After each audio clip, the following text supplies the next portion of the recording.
Vidya Bharati maths के YouTube channel पर आप सभी का स्वागत है। और आज के इस वीडियो में हम कक्षा 10वीं के अध्याय 1 इतिहास में यूरोप में राष्ट्रवाद के 25 अति महत्वपूर्ण प्रश्नों के भाग फर्स्ट को डिस्कस करेंगे।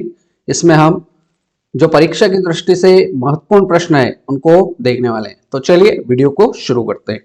आज का हमारा पहला प्रश्न है, यूरोप का मरीज किसे कहा जाता था? तुर्की, इटली, इंग्लैंड या फ्रांस? तो जो यूरोप का मरीज है वो कहा जाता है तुर्की को। ऑप्शन ए इसका बिल्कुल करेक्ट आंसर रहेगा। अगले प्रश्न की ओर बढ़ते हैं। क्वेश्चन नंबर 2, यंग यूरोप का संस्थापक कौन था? मेजिनी, गैरिबाल्डी, विक्टर इमैनुअल या मुसोलिनी? तो यंग यूरोप का संस्थापक जो है वो मेजिनी को कहा जाता है। ऑप्शन ए इसका बिल्कुल करेक्ट आंसर रहेगा। प्रश्न क्रमांक 3, यंग इटली की स्थापना किसने की? काबूर, बिस्मार्क, गैरिबाल्डी या मेजिनी? तो यंग इटली की जो स्थापना की थी वो किसने की थी? तो वो की थी मेजिनी ने। ऑप्शन डी इसका बिल्कुल करेक्ट आंसर हो जाएगा। प्रश्न क्रमांक 4, यूरोपीय सभ्यता का पालना किस देश को कहा जाता है? यूरोपीय सभ्यता का पालना किस देश को कहा जाता है? तो ये कहा जाता है यूनान को। ऑप्शन डी इसका बिल्कुल करेक्ट आंसर हो जाएगा। अगले क्वेश्चन की ओर बढ़ते हैं। क्वेश्चन नंबर 5, इटली के एकीकरण का मसीहा किसे कहा जाता है? इटली के एकीकरण का मसीहा किसे कहा जाता है? तो इटली के एकीकरण का मसीहा कहा जाता है मेजिनी को। ऑप्शन बी इसका बिल्कुल करेक्ट आंसर हो जाएगा। प्रश्न क्रमांक 6, मेजिनी का संबंध किस संगठन से था? जो मेजिनी था उसका संबंध किस संगठन से था? तो इसका संबंध था कार्बोनरी से। ऑप्शन बी इसका बिल्कुल करेक्ट आंसर रहेगा। अगले क्वेश्चन की ओर बढ़ते हैं। क्वेश्चन नंबर 7, कार्बोनरी की स्थापना किस वर्ष हुई थी? तो ये हुई थी 1810 में। ऑप्शन ए इसका बिल्कुल सही उत्तर रहेगा। आपको ये स्टार लगा लीजिए, ये बहुत ही महत्वपूर्ण क्वेश्चन है। क्वेश्चन नंबर 8, हंगरी की राजधानी कहाँ है? तो हंगरी की राजधानी कहाँ है? तो ये है बुडापेस्ट। ऑप्शन ए इसका बिल्कुल सही उत्तर हो जाएगा। अगले क्वेश्चन की ओर बढ़ते हैं। क्वेश्चन नंबर 9, हंगरी देश की भाषा क्या थी? हंगरी जो देश है उसकी भाषा क्या थी? तो इसकी भाषा थी मैग्यार। इसका बिल्कुल सही उत्तर हो जाएगा। अगले क्वेश्चन की ओर बढ़ते हैं। क्वेश्चन नंबर 10, लाल कुर्ती का गठन किसने किया? लाल कुर्ती का गठन किसने किया? तो लाल कुर्ती का गठन किया था फ्रेंड्स गैरिबाल्डी ने। ऑप्शन सी इसका बिल्कुल सही उत्तर रहेगा। अगले क्वेश्चन की ओर बढ़ते हैं। प्रश्न नंबर 11, विलियम प्रथम कहाँ का शासक था? विलियम प्रथम कहाँ का शासक था? तो विलियम प्रथम शासक था प्रशा का। ऑप्शन डी इसका बिल्कुल सही उत्तर रहेगा। प्रश्न नंबर 12, मेटरनिक कौन था? तो मेटरनिक जो था वो ऑस्ट्रिया का चांसलर था। ऑप्शन बी इस प्रश्न का बिल्कुल सही उत्तर रहेगा।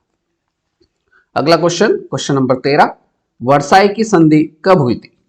हमें बताना है वर्साई की संधि कब हुई थी। तो ये वर्साई की संधि हुई थी सन 1919 में। बी वाला ऑप्शन इसका बिल्कुल सही उत्तर रहेगा। Question number 14, war and peace, ये इंग्लिश में, इसको यदि हिंदी में अगर पूछा जाए तो वार का मतलब होता है युद्ध। आपसे ऐसा प्रश्न पूछा जाता है कि युद्ध और पीस मतलब क्या होता है? शांति। युद्ध और शांति किसकी रचना है? युद्ध और शांति किसकी रचना है? तो ये है लियो टॉलस्टॉय। लियो टॉलस्टॉय की यह रचना है। अगले क्वेश्चन की ओर बढ़ते। क्वेश्चन नंबर 15, बिस्मार्क क्या था? तो बिस्मार्क जो था वो कूटनीतिज्ञ था। ऑप्शन डी इसका सही उत्तर रहेगा। क्वेश्चन नंबर 16, जर्मन राइन राज्य का निर्माण किसने किया था? जर्मन राइन राज्य का निर्माण किया था नेपोलियन बोनापार्ट ने। ऑप्शन बी इसका सही उत्तर हो जाएगा। अगले क्वेश्चन की ओर बढ़ते हैं।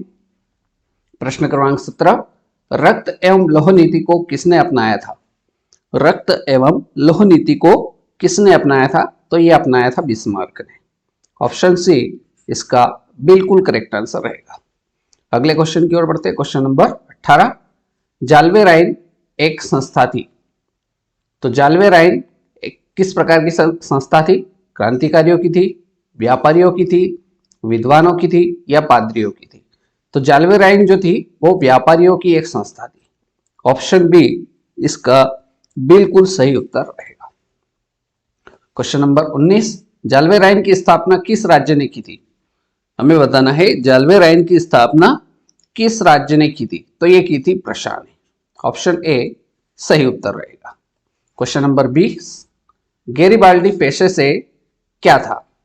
तो जो गैरिबाल्डी था वो पेशे से नाविक था। बी वाला ऑप्शन सही हो जाएगा। अगले क्वेश्चन की ओर बढ़ते हैं। क्वेश्चन नंबर 21, हनोई समझौता कब हुआ था? हनोई समझौता कब हुआ था? तो हनोई समझौता हुआ था 1946 में। डी वाला ऑप्शन इसका बिल्कुल सही उत्तर हो जाएगा। क्वेश्चन नंबर 22, नेपोलियन संहिता कब लागू हुआ था? नेपोलियन संहिता कब लागू हुआ था? तो यह लागू हुआ था 1804 में। ऑप्शन ए इसका सही उत्तर हो जाएगा। क्वेश्चन नंबर 23, इटली तथा जर्मनी वर्तमान में किस देश के अंतर्गत आते हैं?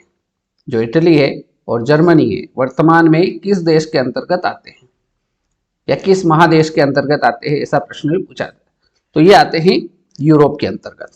ऑप्शन बी इसका बिल्कुल करेक्ट आंसर हो जाएगा।